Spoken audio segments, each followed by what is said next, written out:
Et si la rentrée universitaire se faisait sans les étudiants de Gaza? Après une polémique explosive cet été, l'accueil de ces étudiants a été suspendu. Mais aujourd'hui, les universités françaises demandent officiellement au gouvernement de rouvrir leurs portes. On vous explique. En attendant, abonne-toi pour plus de contenu sur la vie étudiante. Tout commence avec l'affaire Nour Atalla, une jeune palestinienne qui devait intégrer Sciences Po Lille. Bénéficiaire d'un visa étudiant et d'une bourse du gouvernement, elle arrive en France en juillet. Mais rapidement, des publications retrouvées sur ses anciens réseaux sociaux, certaines appelant à la violence contre les juifs, provoquant un scandale. Le résultat, sa désinscription immédiate, une enquête pour apologie du terrorisme et une autre pour comprendre comment ces messages avaient pu passer inaperçus. Face à l'ampleur de la polémique, le gouvernement décide de geler tous les programmes d'évacuation depuis Gaza.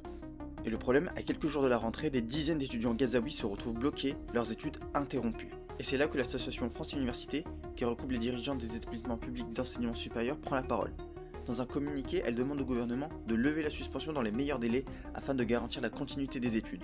Elle rappelle que l'université a pour mission d'offrir à toutes et à tous les moyens de s'émanciper par le savoir. Un message clair pour les universités, l'urgence humaine doit passer avant les polémiques. Derrière ces demandes, il y a un enjeu plus large. Les universités françaises veulent rester des espaces d'ouverture et de solidarité internationale. Fermer la porte aux étudiants de Gaza enverrait selon elle le signal inverse. Mais le gouvernement reste silencieux.